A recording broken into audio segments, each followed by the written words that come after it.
Buen día, asesora. Esta es mi actividad integradora 1, modelos atómicos. Soy Carlos Eduardo Uribe Campos del grupo M14 C3G29-042. En esta misma quiero exponer, más bien dicho, los modelos atómicos. Para empezar, iniciaré con el modelo atómico de Dalton.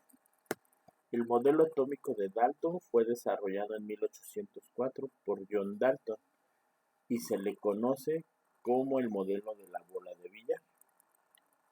Fue el primer modelo atómico de la ciencia moderna y pues aún no se habían descubierto en ese momento la existencia de protones y neutrones. Por tanto, se consideraba al átomo la porción más pequeña y que era indivisible.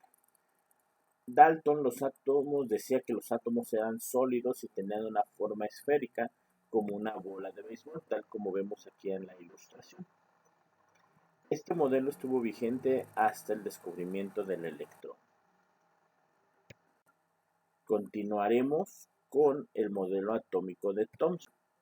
El modelo atómico de Thomson fue desarrollado en 1904 por Joseph John Thomson y se le conoció como el modelo pudín con pasas. Este modelo, más bien a John Thomson, se le tocó hacer uno de los descubrimientos más grandes de la ciencia moderna, el del electrón. Los electrones estaban incrustados en los átomos. Eso es el nombre de su compasas.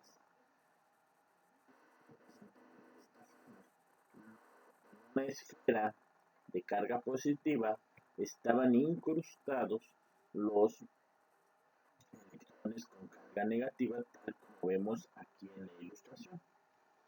Una de las características que tiene es que el modelo de Thomson no presenta neutrones.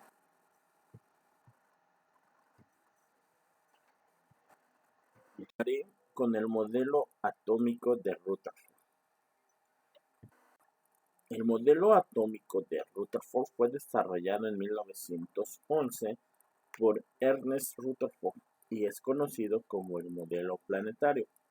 Rutherford fue uno de los alumnos más destacados de Thomson. Y con base en el descubrimiento de la radioactividad, Rutherford llevó a cabo un experimento con partículas radioactivas y una lámina de oro, dando como resultado lo que es el modelo de Rutherford, que comprendió que el átomo debía tener un núcleo muy pequeño y altamente condensado, como vemos aquí en la ilustración, y positivamente. También aquí vemos que representa así como que un sistema solar, ya que hay orbitales y los electrones se mueven libremente y están distribuidos al azar orbitando como planetas. Rutherford también estableció que la masa del átomo es equivalente a la suma de las masas de electrones y protones. Lo vemos aquí en esta ilustración.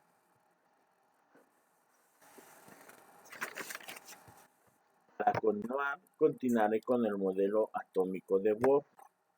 El modelo atómico de Bohr fue desarrollado por Niels Bohr en 1913 y también es llamado el modelo Rutherford-Bohr. El modelo anterior que vimos, que es el de Rutherford, constituye un avance muy significativo respecto a los modelos anteriores, pero tenía defectos importantes. Por ejemplo, si los electrones orbitaban con libertad alrededor del núcleo, acabarían perdiendo energía y colapsarían sobre el núcleo. Pero para el físico danés Niels Bohr, él propuso un nuevo modelo atómico que solucionaba problemas, el de su viejo profesor: órbitas circulares, presentan órbitas circulares en los cuales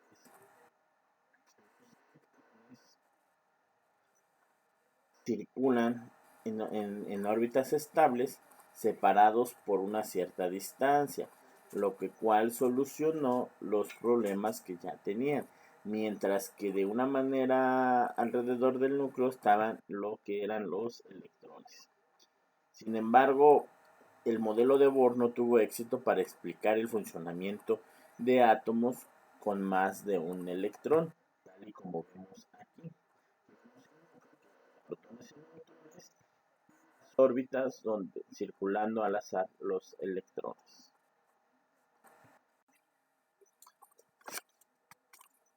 También les explicaré lo que hay entre la diferencia más bien que hay entre una reacción y una ecuación química. Era simple. Una reacción química es el proceso mediante el cual una o dos o más sustancias, más bien dicho, transforman su composición para formar sustancias nuevas, absorbiendo o emitiendo energía durante este proceso, tal y como se podría ver en esta ilustración, como ejemplo que puse. La ecuación como tal es cómo se representa simbólicamente esta reacción. Es decir, como lo vemos, es como, ¿cómo lo explico? Como tal, como de manera representar por medio de símbolos se llevan a cabo estas reacciones químicas. Esa prácticamente es su diferencia.